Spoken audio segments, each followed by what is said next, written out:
ವಿದ್ಯಾರ್ಥಿಗಳೇ ಇಲ್ಲಿ ನೋಡ್ರಪ್ಪಿ ಪದಾರ್ಥಗಳನ್ನು ಬೇರ್ಪಡಿಸುವಿಕೆಯೊಳಗ ಆವಿಕರಣ ಮತ್ತು ಸಾಂದ್ರೀಕರಣ.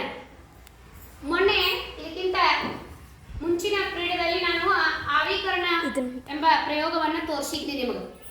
ಆವಿಕರಣ ಅನ್ನೋದು ಈಗ ನಾವು ಭೂಮಿ ಮೇಲೆ ಇರ್ತಕ್ಕಂಥ ನೀರನ್ನ ಯಾವ ರೂಪದಲ್ಲಿ ನೋಡ್ತೀವಿ? ಯಾವ ಸ್ಥಿತಿ ಒಳಗ? ದ್ರವ ಸ್ಥಿತಿ ಒಳಗ. ಯಾವ ಸ್ಥಿತಿ ಒಳಗ? ದ್ರವ ಸ್ಥಿತಿ. ಹಿಂಗ ನೀರಿಗೆ 3 ಸ್ಥಿತಿಗಳು ಅದಾವ: ಘನ, ದ್ರವ, ಅನಿಲ. ಹೌದಾ? ಯಾವಾಗ ದ್ರವ ಸ್ಥಿತಿಯನ್ನ ನಾವು ಶಾಖ ಕೊಟ್ಟು, ಹೌದಾ, ಶಾಖ ಕೊಟ್ಟಾಗ ಅದು ಏನಾಗ್ತೈತಪ್ಪ ಅಂತಂದ್ರೆ ಒಂದು 100 ಡಿಗ್ರಿ ಸೆಲ್ಸಿಯಸ್ ವರೆಗೆ ಅದು ಕಾಯ್ದು ಕುದಿಯಲು ಆರಂಭಿಸ್ತೈತಿ. ಕುದಿದ ನಂತರ ಕುದಿಯ ಬಿಂದು ಮುಟ್ಟಿದ ನಂತರ ಏನಾಕೈತಿ? ಅದು ನೀರು ಆವಿ ರೂಪಕ್ಕೆ ಅಂದ್ರೆ ಅನಿಲ ಸ್ಥಿತಿಗೆ ಬರ್ತೈತಿ. ಹೌದಾ? ಇದಕ್ಕೆ ನಾವ ನೀರು ದ್ರವ ಸ್ಥಿತಿಯಿಂದ ಅನಿಲ ಸ್ಥಿತಿಗೆ ಬರುವಂತ ಕ್ರಿಯೆಯನ್ನ ನೋಡಲಿ. ನೀರು ಶಾಖದಿಂದ ಕಾಯ್ದು, ಹೌದಾ, ದ್ರವ ಸ್ಥಿತಿಯಿಂದ ಅನಿಲ ಸ್ಥಿತಿಗೆ ಬರುವ ಕ್ರಿಯೆಗೆ ಏನಂತೀವಿ? ಆವಿಕರಣ ಅಂತೀವಿ. ಇಲ್ಲಿ ನೋಡ್ಬೋದು ನೀವು ಪ್ರಯೋಗ. ಇಲ್ಲಿ ನೋಡ್ರಿ, ಇಲ್ಲಿ ಪ್ರಯೋಗ ನೋಡ್ಬೋದು. ನಾವು ಒಂದ್ ಮೇಣದ ಬತ್ತಿಯ ಮೂಲಕ ನಾವು ಒಂದ್ ಬೀಕರನ್ನ ನೀರು ಹಾಕಿ ಕಾಯಿಸಾಕತ್ತಿದ್ದೇವೆ. ಹೌದಿಲ್ಲ? ಇಲ್ಲಿ ನೀರು ಕಾದು ಏನಾಗತೈತಿ? ಆವಿ ಬರ್ತೈತಿ. ಕಾಣ್ಬೋದು ನೀವು. ಆವಿ ಸಣ್ಣ ಕಾಣಕತೈತಿಲ್ಲ? ಆವಿ ಕಾಣತೈತಿ. ಮತ್ತ ಈ ಬೀಕರ್ನ ಗೋಡೆಗಳಿಗೆ, ಒಳಬದಿ ಗೋಡೆಗಳಿಗೆ ಕೂಡ ನೀರಿನ ಆವಿ ತಗುಲಿ ನಂತರದಲ್ಲಿ ಅದು ಮತ್ತೆ ಹನಿಗಳಾಗಿ ಬೀಳ್ತಾ ಇದೆ. ಈ ಕ್ರಿಯೆಯನ್ನ ನಾವು ಆವಿಕರಣ ಅಂತೇಳಿ ಕರಿತೀವಿ. ಇನ್ ನೆಕ್ಸ್ಟ್ ಎರಡನೇದು ಸಾಂದ್ರೀಕರಣ. ಸಾಂದ್ರೀಕರಣ ಅಂದ್ರೆ ಏನಪ್ಪ ಹಂಗಾರ? ಇದನ್ನ ನಾವು ಪರಿಸರದ ವಿದ್ಯಮಾನಗಳಲ್ಲಿ ಗಮನಿಸ್ತಾ ಇರ್ತೇವೆ. ಹೌದಾ? ಮಳೆ ಆಗುವ ಕ್ರಿಯೆ ಆವಿಕರಣ, ಸಾಂದ್ರೀಕರಣ ಈ ಒಂದು ಅಂಶಗಳನ್ನ ಒಳಗೊಂಡಿದೆ. ಸಾಂದ್ರೀಕರಣ ಅಂದ್ರೆ ನೋಡ್ರಿ, ನಿಮ್ಗೆ ಉದಾಹರಣೆ ಹೇಳ್ತೇನೋ. ನಿಮ್ಮ ಮನೆಯೊಳಗ ತಾಯಿ ಏನ್ ಮಾಡಿರ್ತಾಳ? ಅನ್ನ ಕುದಿಸಿರ್ತಾಳ ಬೋಗಣಿ ಒಳಗ. ಹೌದಿಲ್ಲ? ಅನ್ನ ಕುದಿಸಿದ್ರ ಏನ್ ಮಾಡ್ಬೇಕಪ್ಪ ಅಂತಂದ್ರ ಅದನ್ನ ನೋಡಿರ್ಬೇಕು ನೀವು. ನೋಡಿದಿರಲಿಲ್ಲ? ಅನ್ನ ಮಾಡಿ ಇಳಿಸಿರ್ತಾಳ ಅವ್ವ. ಇಳಿಸಿದ ನಂತರ ಪ್ಲೇಟ್ ತೆಗೆದು ನೋಡ್ತೀರಿ ನೀವು. ಪ್ಲೇಟಿಗೆ ಮೇಲಿನ ಭಾಗ, ಒಳಗಿನ ಭಾಗದೊಳಗೆ ಏನಾಗಿರ್ತೈತಿ? ನೀರ್ ಎಲ್ಲಿಂದ ಬಂತಂಗಾರ ಅನ್ನ ಆಗಿರ್ತೈತಿ ಆಲ್ರೆಡಿ. ನೀರು ಮೊದಲ ಅನ್ನದೊಳಗಿಂದ ಆವಿ ಎದ್ದು ಬರ್ತಿರ್ತೈತಿ, ಪ್ಲೇಟಿಗೆ ಬಡಿತೈತಿ ಅದು ನೀರಾವಿ. ಹೌದಿಲ್ಲ? ಆ ಪ್ಲೇಟಿನ ಒಳಭಾಗದೊಳಗ ನೀರಾವಿ ತಗುಲ್ತೈತಿ. ಅದನ್ನ ಇಳಿಸಿಟ್ಟ ನಂತರ ವಾತಾವರಣ, ಸುತ್ತಲಿನ ವಾತಾವರಣಕ್ಕೆ ಆ ಪ್ಲೇಟು ಏನಾಗ್ತೈತಿ? ಸ್ವಲ್ಪ ತಂಪಾಕೈತಿ. ಅದಕ್ಕಾಗಿ ತಳಭಾಗದಲ್ಲಿರ್ತಕ್ಕಂಥ ನೀರಾವಿ ಏನಾಕೈತಿ? ಮರಳಿ ನೀರಿನ ಸ್ಥಿತಿಗೆ ಅಂದ್ರೆ ದ್ರವ ಸ್ಥಿತಿಗೆನ ಬರ್ತೈತಿ. ಅದು ಆವಿ ಇದು ದ್ರವ ಸ್ಥಿತಿಗೆ ಬರ್ತೈತಿ. ಇದಕ್ಕೆ ನಾವು ಸಾಂದ್ರೀಕರಣ ಅಂತೀವಿ. ಒಂದು ಬೆಸ್ಟ್ ಎಕ್ಸಾಂಪಲ್ ಇದು ನಿಮಗೆ ಅನ್ನ ಮಾಡಿದ್ದು ಪಾತ್ರೆಯ ಉದಾಹರಣೆ. ಇನ್ನ ಈ ಸಾಂದ್ರೀಕರಣವನ್ನ ಏನಪ್ಪಾ ಅಂತಂದ್ರ, ಸಾಂದ್ರೀಕರಣದ ಸಹಾಯದಿಂದಲೇ ನಾವು ಮಳೆಯನ್ನ ಅನುಭವಿಸ್ತೇವೆ ಪರಿಸರದೊಳಗೆ. ಮಳೆಯೂ ಕೂಡ ಅದರಿಂದ ಆಗ್ತೈತಿ. ಚಿತ್ರ ನೋಡತ್ತೀರಿ ನೀವ? ಸಾಗರ, ನೀರಿನ ಆಕಾರಗೊಳದಾಗ ಸಾಗರ ಬರ್ತಾವು, ಸಮುದ್ರ ಬರ್ತಾವು, ಕೆರೆ ಕಟ್ಟೆ ಎಲ್ಲವೂ ಬರ್ತಾವ, ಬಾವಿ ಇತ್ಯಾದಿಗಳು ಬರ್ತಾವ. ಅವು ಸೂರ್ಯನ ಬಿಸಿಲಿನ ತಾಪದಿಂದ, ಶಾಖದಿಂದ ಕಾಯ್ತಾವ್. ನೀರ್ ಕಾಯ್ತಾವಿಲ್ಲ? ನೀರು ಕಾದು ಏನಾಗ್ತೈತಪ್ಪ ಅಂದ್ರ ಆವಿಕರಣ ಆಗ್ತೈತಿ. ಅಂದ್ರೆ ನೀರಾವಿ ಆಗ್ತೈತಿ, ಅನಿಲ ರೂಪಕ್ಕೆ ಬರ್ತೈತಿ. ನೀರಾವಿಯಾಗಿ ಮೋಡಗಳ ಸೇರ್ತೈತಿ, ಮೋಡಗಳಾಗ್ತಾವ. ಆ ಮೋಡ ಏನಾಗ್ತೈತಪ್ಪ ಅಂದ್ರ ಮರಳಿ ಈ ಸುತ್ತಮುತ್ತಲಿನ ಪರಿಸರ, ಅಂದ್ರ ಪರಿಸರದಲ್ಲಿ ಹೆಚ್ಚು ಗಿಡಗಂಟೆಗಳಿದ್ದಾಗ, ಕಾಡಿನ ಪ್ರದೇಶ ಇದ್ದಾಗ ಅಲ್ಲಿ ತಂಪಾಗ್ತೈತೆ. ಅದು ವಾತಾವರಣ ತಂಪಾದ ನಂತರ ಇಲ್ಲಿ ಮೋಡವು ಕೂಡ ತಂಪನ್ನ ಅನುಭವಿಸಿ ತಂಪಾಗಿ ಅದೇನಾಗ್ತೈತಿ? ಆವಿ ಮತ್ತೆ ಏನಾಗ್ತೈತಿ? ಎಣ್ಣೆಯಾಗಿ ಬೀಳ್ತದ. ಇಲ್ಲಿ ನೋಡ್ರಿ, ನೀರು ದ್ರವ ರೂಪದಾಗ ಐತಿ. ಯಾವಾಗ ಶಾಖ ಕೊಡ್ತೀವಿ ನಾವು ಅವಾಗ ನೀರಾವಿ ಆಗ್ತೈತಿ, ಅಂದ್ರೆ ಅನಿಲ ರೂಪಕ್ಕೆ ಬರ್ತೈತಿ. ಹೌದಾ? ಆಮೇಲೆ ತಂಪ್ ಮಾಡ್ರೆ ಅದನ್ನ ಹೊಳ್ಳಿ ರಿವರ್ಸ್ ಆಗ್ತೈತಿ, ಅದ್ ಮತ್ ನೀರ್ ಆಗ್ತೈತಿ. ಒಂದ್ ವೇಳೆ ನಾವು ನೀರ್ದು ತಂಪ್ ಮಾಡಿದ್ವು ಅಂದ್ರ ಮಂಜುಗಡ್ಡೆ ಆಕೈತಿ. ಇದ್ರ ಉಷ್ಣತೆ ಕಡಿಮೆ ಮಾಡಿದ್ವು ಅಂದ್ರ ಮಂಜುಗಡ್ಡೆ ಆಕೈತಿ. ಉಷ್ಣತೆ ಕೊಟ್ಟು ಅಂದ್ರೆ ಹೊಳ್ಳಿ ದ್ರವ ರೂಪದ ಬರ್ತೈತಿ. ಇದು ನೀರಿನ ಸ್ಥಿತಿಗಳನ್ನ ತಿಳ್ಕೊಬೇಕು ನೀವು.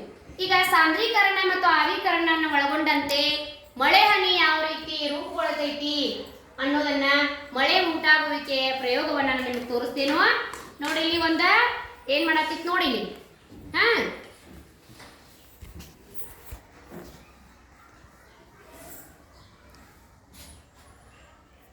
ಇಲ್ಲಿ ನೋಡ್ರಿ ಎಲ್ಲಾರು ಇಲ್ಲಿ ಒಂದ್ ಬೀಕರ್ ಒಳಗ ನೀರ್ ಹಾಕಿ ಕಾಯಿಸಕತ್ತೀವಿ.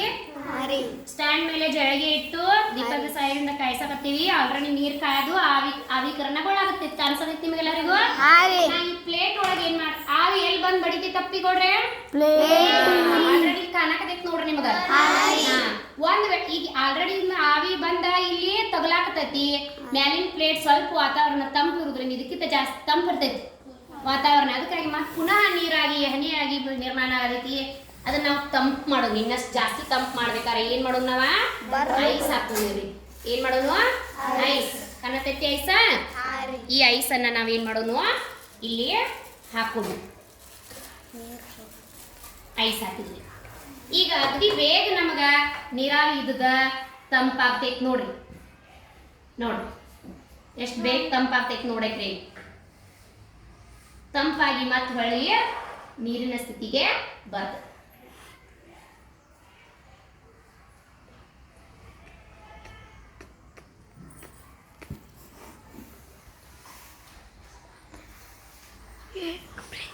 ಕಾಣಿಸೈತೆ ಎಲ್ಲರಿಗೂ?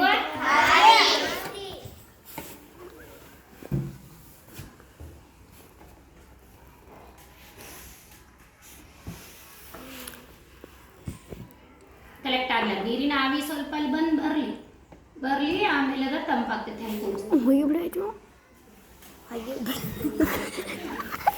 ನೋಡಿ ಈಗ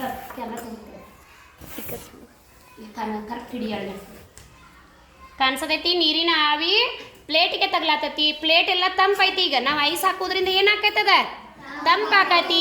ಈ ಕ್ರಿಯೆಗೆ ನಾವೇನಂತೀವಿ ತಂಪಾದ ನಂತರ ನೀರಾವಿ ಪುನಃ ಏನಾಗ್ತೈತ ನೀರಿನ ಸ್ಥಿತಿಗೆ ಬರ್ತೈತೆ. ಅಂದ್ರೆ ದ್ರವ ಸ್ಥಿತಿಗೆ ಬರ್ತದ ಅಂತ ಏನಾಗ್ತೈತದ ಹನಿ ಹನಿಯಾಗಿ ಬೀಳ್ತದ. ಇದೇ ರೀತಿ ಮಳೆ ನಿರ್ಮಾಣಗೊಳ್ತೈತೆ, ರೂಪುಗೊಳ್ತೈತೆ ನೋಡಿ. ಇದ ಪ್ರಕಾರನ ಇದು ಮಳೆ ಹನಿ ಉಂಟಾಗೋಕೆ ಒಂದು ಪ್ರಯೋಗ. ಇದಕ್ಕೆ ನಾವು ಸಾಂದ್ರೀಕರಣ ಅಂತೇಳಿ ಕರಿತೇವೆ. ಗೊತ್ತಾಗ್ತವ ನೋಡಿ. ಒಂದೊಂದು ಹನಿ ಬರತ್ತಾವ ನೋಡ. ಕಡೆ ನಿಲ್ಲಪ್ಪಿ ಈ ಕಡೆ ನಿಲ್ಲಲ್ಲಿ ಕಾಣಿಸ್ತೈತೆ ಕರೆಕ್ಟ್. ಹನಿ ನಿರ್ಮಾಣಗೊಳ್ಳಾಗ್ತಾವ. ಈಗ ಹನಿ ಬರಾಕ್ತಾವ ಇಲ್ಲ? ಹಾ ನೋಡು ಒಂದೇ ಹನಿ ಬರಾತಿತ್ತು ನೋಡಿ. ಈಗ ಅಲ್ಲಿ ಕಾಣಿಸತೈತಿ ಹನಿ.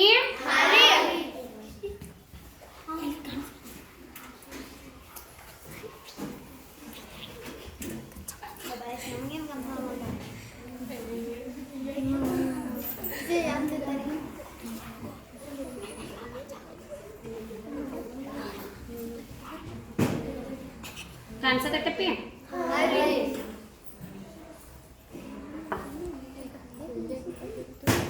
ಮಳೆ ಈ ತರ ನಿರ್ಮಾಣಗೊಳ್ತೈತಿ. ನೀವು ಮನ್ಯಾಗ ಕೂಡ ಈ ತರ ಪ್ರಯೋಗ ಮಾಡಿ ಮಕ್ಕಳಿಗೆ, ನಿಮ್ಮ ಸಣ್ಣ ಸಣ್ಣ ಮಕ್ಕಳಿಗೆ ತೋರಿಸ್ಬೋದು. ಮನ್ಯಾಗ ನಿಮ್ಮ ತಮ್ಮಗಳ ತಂಗಿಗಳ ಇರ್ತಾರಲ್ಲ ಅಂದ್ರೆ ಎಲ್ಲರೂ ನೀವು ಅಂದ್ರೆ ನೀರು ಅದು ಕಾಸ್ತಿರ್ತೀರಿ. ಅವ್ ಮ್ಯಾಲ ಪ್ಲೇಟ್ ಮುಚ್ಚರ ಸಾಕು, ಅದು ಗೊತ್ತಾಗ್ತೈತಿ. ಅಥವಾ ಅನ್ನದ ಪ್ಲೇಟನ್ನು ಬೋಗಣಿ ಪ್ಲೇಟನ್ನು ತೋರಿಸ್ಬೋದು. ಅದು ಕೂಡ ಈ ಥರ ತಂಪಾಗಿ ಮಳೆ ಹನಿ ನಿರ್ಮಾಣ ಆಗ್ತದೆ. ಮೋಡದಿಂದ ಮಳೆ ಹನಿ ಹನಿಯಾಗಿ ಬೀಳುವ ಕ್ರಿಯೆಗೆ ಅವಪಾತ ಅಂತೇಳಿ ಕರಿತೇವೆ ನಾವು. ಅಂದ್ರೆ ಜಲಚಕ್ರ ಈ ಥರ ನಿರ್ಮಾಣಗೊಳ್ತೈತಿ. ಸಾಗರದ ನೀರು ಕಾದು ಆವಿಯಾಗಿ ಮೇಲೆ ಏನಾಕತಿ ಮೋಡವಾಗಿ ಸಾಗಿ ಚಲಿಸಿ ಏನಾಕೈತದ ಎಲ್ಲಿ ತಂಪು ಪ್ರದೇಶ ಐತಿ, ಗಿಡಗಂಟೆಗಳು ಜಾಸ್ತಿ ಎಲ್ಲಿದಾವು ಅಲ್ಲಿಗೆ ಏನಾಗ್ತೈತಿ ಅದು ತಂಪಾಗ್ತೈತಿ. ಮೋಡ ತಂಪಾಗಿ ಏನಾಕೈತಿ ಸಾಂದ್ರೀಕರಣಗೊಂಡು ಸಾಂದ್ರೀಕರಣಗೊಂಡು ಮಳೆ ಹನಿಯಾಗಿ ಬೀಳ್ತೈತಿ. ಇಲ್ಲಿ ಕಾಣಿಸೋದೈತ್ಲ ಹನಿ ನಿಮಗ? ಇಲ್ಲ ಅದ ಐಸ್ ಕರಿಗ್ ಬಿದ್ದೈತಿ, ಹನಿನ ಬಿದ್ದಿಲ್ಲ. ಇನ್ನೊಂದು ಸ್ವಲ್ಪ ತಗೊಂಡು ವೇಟ್ ಮಾಡಿ. ಅದು ಹನಿ ಬರಾತೈತಿ ಈ ಕಡೆ ಆಲ್ರೆಡಿ. ಇಲ್ಲಿ ಕಾಣಿಸತೈತಿ ನಿಮಗ ಸ್ಪೀಕರ್ನ ಬದಿಗೆ, ಗೋಡೆ ಒಳ ಬದಿಗೆ ಕಾಣಿಸತೈತಿ ನಿಮಗ ಹನಿ ಹನಿಯಾಗಿ. ಮತ್ತೆ ಅಲ್ಲೇ ಬೀಳಾತಾವ, ಹೌದಿಲ್ಲ? ಇದನ್ನ ಕೆಟಲ್ ತಗೊಂಡ್ ಮಾಡ್ಬೇಕು. ಚಾ ಕೆಟಲ್ ಇರ್ತೈತ್ಲಾ ಕಾಸದ ಸಣ್ಣದೊಂದು ಹಿಂಗೆ ಹಿಡಿಯೋದು ಹಾಕೋದಿರ್ತೈತ್ಲಾ, ಅದ್ರಾಗ ಭಾಳ ಚಂದ ನೀರಿನ ಆವಿ ಹಿಂಗೆ ಬರ್ತಿರ್ತೈತಿ. ಅಲ್ಲಿ ಪ್ಲೇಟ್ ಭಾಳ ಚಂದ ಕಾಣಿಸ್ತೈತಿ ನೋಡ್ರಪ್ಪಿ.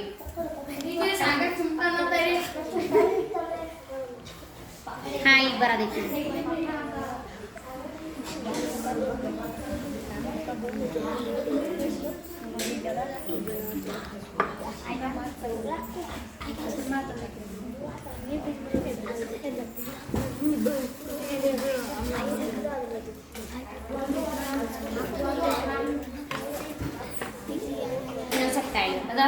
ಇದನ್ನ ನೀರು ಇದ ಮೇನ್ಬತ್ತಿ ಏನಾಗದೈತಪ್ಪ ಗಾಳಿಗೆ ಆ ಕಡೆ ಚಲ್ಸಾತೈತದ ಎಲ್ಲ ಕಿಟಕಿ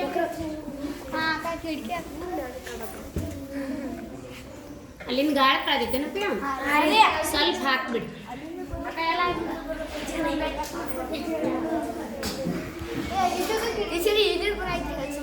ಹಾ ನೋಡಿ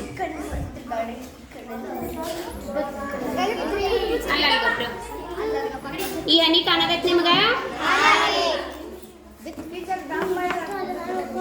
ಇಲ್ಲ ಡಂಪ್ ಮಾಡ್ರ ಅಷ್ಟೇ ಹಂಗ ಬೀಳ್ತಿತ್ತು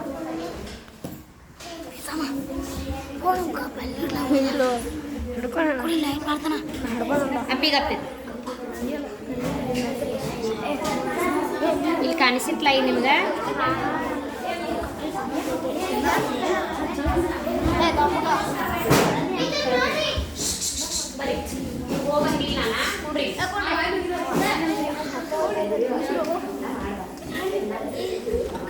ಗಾಯ ಹಾರ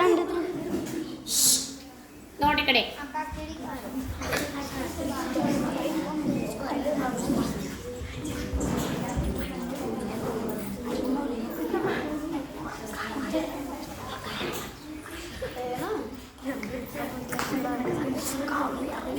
ನಾ ಈಗ ಬೀಳ್ತೈತೆ ನೋಡೋದ ಹನಿ ಬೀಳ್ತೈತೆ ನೋಡಪ್ಪಿ ಹಿಂಗೆ ಒಂದು ಹನಿ ಬಿತ್ತಿದ ಹಿಂಗೆ ಈಗ ನೀರು ಈ ಥರ ಮಳೆ ಹನಿ ನಿರ್ಮಾಣ ಆಗ್ಬಿಡ್ತೈತೆ ಗೊತ್ತತ್ಲ ಒಂದು ಹನಿ ಬಿತ್ತು ಹಂಗೆ ನಾವು ನೀರಾಗಿ ಕರೆಕ್ಟ್ ಹಿಡ್ದು ಅಂದ್ರೆ ಏನಾಗ್ತೈತದ ಸರಿಯಾಗಿ ಸಾಂದ್ರೀಕರಣಗೊಂಡು ಮಳೆ ಹನಿ ಬೀಳುದ ತೋರಿಸ್ತದ ಇಲ್ಲಿ ಕಾಣಾಗ್ತಾವಲ್ಲ